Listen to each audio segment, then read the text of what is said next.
approve ako sa isang loan app na mukhang okay naman siya sa akin dahil buo kong na-receive yung loan amount na hiniram ko sa kanya.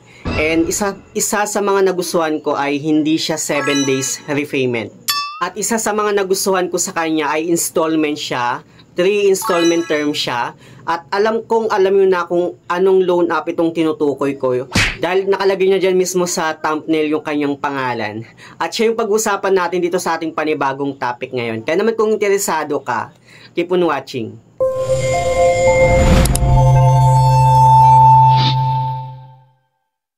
Hello guys, it's Ziel Mariano and welcome back to my YouTube channel. At kung hindi ka pa nakapag-subscribe sa aking channel, please subscribe dahil palagi ako nag-share ng mga experience ko at nag-review ng mga OLA or online learning platform kung legit ba o hindi dito sa ating channel. December na next month at alam kong marami sa atin naghahanap ng mauutangan and may mga ilan sa atin nahihiyang umutang sa mga kakilala natin, no?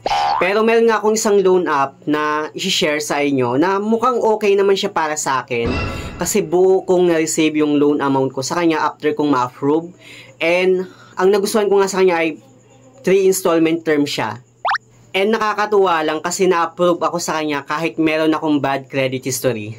Anyway, wag na natin itong patagalin. Itong loan app nga na tinutukoy ko ay alam nyo na dahil nakalagay na mismo sa thumbnail yung kanyang pangalan, no? Which is itong si Mega Peso, Fast Cash Easy Loan. At yung pangalan ng kanyang company ay C-Marge Financing Incorporated. At ito nga meron na siyang 4.8 na stars, 28,000 na reviews, at meron na rin siyang 100,000 na download. So, ganoon na karaming mga nag-download sa kanya at umutang sa kanya. Anyway, hindi po ako sponsor nitong loan app na tinutukoy ko dito sa ating topic ngayon. Hindi po ako binayaran nitong si Mega Peso para i-promote siya dito sa ating content ngayon, no? Ito ay based lang naman on my personal experience para magkaroon din kayo ng idea about nga dito sa loan app na to. So, dinownload ko nga itong si Mega Peso sa Google Play Store and pagka-open ko ng kanyang application dito, meron siyang permission request na hinihingi, no? So, ano nga ba yung mga hinihingi ang permission? Katulad ng ating GPS location, image device information, phone number, limited to 3 emergency contacts, not your entire contact list. Yun yung nakalagay. So, dapat kailangan nating basahin itong permission request na hinihingi nitong si Mega Peso. And kapag once na okay naman sa'yo, click lang natin itong understood. At dito magpo-provide tayo ng cellphone number na gagamitin natin sa kanilang application. At ilalagay lang din natin yung OTP na na-receive natin. At dito sa kanyang dashboard, makikita natin yung maximum credit limit na pwede nating mahiram, which is 50,000. Pero pwede rin naman natin siyang i-adjust into 1,000 kung ano yung mas prefer natin na magkano yung hihiramin natin sa kanya, no? Anyway, dito yung loan term nga daw niya is 180 days. Pwede mo din siyang i-adjust ng 91 days. Clinic ko na nga yung apply now kasi gusto ko talagang malaman kung okay nga ba itong si Mega Peso at kung ma-approve ba ako sa kanya. At dito no, mag-fill up tayo ng ating basic information katulad ng ating loan purpose, educational level, residential address, detail address, total number of previous loans, number of active loans, any overdue loans in the last 6 months, total overdue amount, total overdue days, number of credit cards, tsaka yung ating email address. Sa kanyang ID information naman, kailangan nating mag-submit ng ating ID. So, yung mga hinihingi niyang ID is yung national ID, postal, SSS ID, UMID, passport, driver's license, voter's ID, TIN card, Pag-ibig ID, PhilHealth ID, PRC, E-National ID, tsaka yung ating D-National ID. Yung E guys, no, E-National ID is yung electronic national ID natin. So, pwede yon.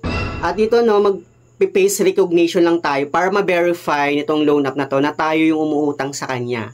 Sa kanyang withdrawal information naman, it's either e-wallet or bank transfer natin ma-receive yung loan amount na hiramin natin. And then sa kanyang contact information naman, 3 contact reference lang po yung kanyang hinihingi. Hindi pa tapos guys, no, magpi-fill up pa tayo ng iba pang nating information sa kanya. Katulad na lang ng ating work information. So, yung pipilapan natin dito is yung ating profession, monthly income, payroll period. At dito no, yung mga pwedeng mag-apply dito kay Mega Peso is yung mga unemployed, BPO worker, contract employee, director or manager, factory worker or staff, government employee, OFW, professional, specialist, retired, self-employed or business owner, student, teacher, at others. Pwede guys yung mga student, no? Pero sa akin, ang pinili ko dito is yung self-employed or business owner. After kong fill upan yung work information, okay na agad, ganun lang kadali na mag-fill up sa kanya. At dito, no, bumalik ulit ako sa kanyang dashboard. Makikita natin dito na mayroon siyang loan offer sa akin na 2,000. Dito, medyo hindi ko lang naisip noon sa part na pwede palang pindutin itong details na nasa gilid nitong 2,000 na in-offer niya sa akin. Hindi ko na siya naisip. Akala ko kapag once na click mo yung apply now, doon mo makikita yung loan details niya.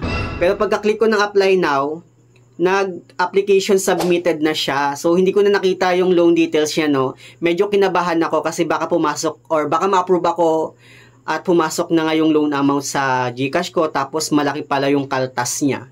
Mga 2 minutes din yata akong naghintay. Then, naka-receive ako ng notification kay GCash kung saan naka-receive ako ng 2,000 from Skypay. Lalagay ko lang dyan sa my screen yung kanyang proof no, na naka-receive nga ako. Dito, medyo nagtaka ako kung saan siya galing.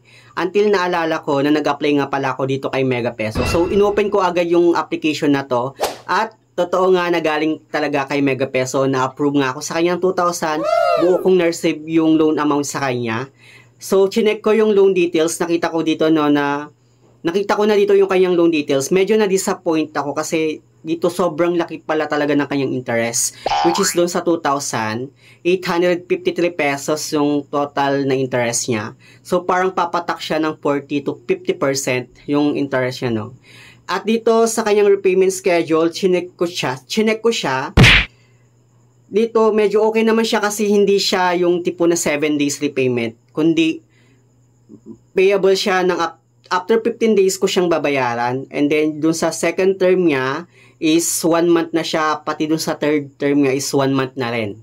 Well, para sa akin, considered na siya as emergency loan app. Kasi buo kong na-receive yung loan amount ko sa kanya. And dun sa kanyang loan term naman, 3 terms siya. So, babayaran mo siya ng 15 days dun sa first term. And then sa second term naman niya is 1 month na siya. So, okay na yun guys para sa akin. Yun nga lang, sobrang laki ng kanyang interest. Which is pumapatak ng 40 to 50%.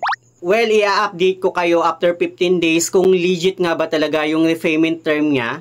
Kung totoo ba talaga yung 15 days na first term niya and then sa second at third term niya is 1 month na siya. Baka kasi mamaya no na after 15 days baka babayaran ko pala or sisingilin sa akin yung total amount na nahiram ko kasama na yung interest. So sa mga merong loan dyan kay Mega Peso, comment down below kung ano yung experience nyo dito sa loan app na to. Kung nangaharas ba yung kanyang mga agent. Para maging aware din yung iba sa atin. No? Kasi ako first time pa lang ako sa kanya. Malalaman ko pa lang no, sa after 15 days kung nangaharas ba yung kanyang mga agent. So yun lang naman yung gusto kong i-share about dito sa bagong loan app na to or nag-change lang ng pangalan. Paki-comment down below lang sa mga nakakaalam. So yun lang naman sa mga hindi pa pala nakapag-subscribe sa aking YouTube channel. Please don't forget to like, share, and subscribe. Click the notification bell para lagi kang updated sa aking masusunod na video. Thank you guys, thank you for watching and see you on my next video. Bye!